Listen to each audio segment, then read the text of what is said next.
அகர முதல எழுத்தெல்லாம் ஆதி பகவன் முதற்றே உலக கற்றதனால் ஆய பயனுக்குள் வாளறிவன் அற்றால் தளாரெடி மலர்மிசை ஏகினான் மானடி செய்தார் நிலமிசை நீடு வாழ்வார் குணம் நாடி குற்றமும் நாடி அவற்றுள் மிகை நாடி நிற்கப்படும். இது 51வது அதிகாரத்துல 4வது குறளா வருது. ஏன்னா இந்த குறள் வந்து எல்லா விஷயத்துக்குமே நம்ம ஒத்து போகுது. நட்பாகட்டும் எந்த ஒரு செயல் செஞ்சாலுமே அதுல வரக்கூடிய நன்மை தீமை இரண்டையும் ஆராய்ந்து பார்த்து நன்மை அதிகமா இருந்தா அந்த செயலை நம்ம செய்யணும், தீமை அதிகமா இருந்தா அதை நம்ம செய்யக்கூடாது அப்படிங்கிறது தான் இந்த குறளோட கருத்து. இது எல்லா விஷயத்துக்குமே புரிஞ்சுக்கிறதுனால எனக்கு இந்த குறள் ரொம்ப பிடிக்கும். ஆமா. எக்காமையில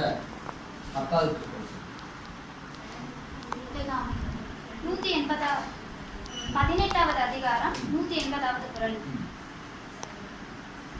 இரளினும் எண்ணாத பெயரின் விரலினும் வேண்டாமை என்னும் செலுத்தல்.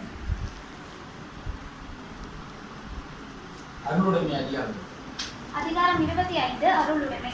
அருட்செல்வம் செல்வத்தில் செல்வம் பொருட்செல்வம் கூறிய கணும் உள்ள அல்லாற்றான் நாடியார்களாக பல்லாற்றின் தெரிந்தும் அப்பியத்தனை அருள் சேர்ந்து நெஞ்சினார்கிலே இருள் சேர்ந்த இன்ன உலகம் புகழ் மண்ணீரோம்பி அருளார்வாக்கில் என்ற தண்ணீர் அஞ்சு வினை அல்லல் அருளார்வாக்கிலே வழிபடமும் அல்லம்மா ஞானம்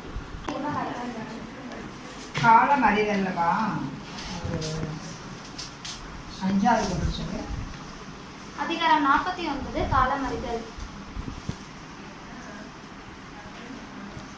காலம் கருதி இருப்பர் கலங்காது ஞானம் கருதுபவர்.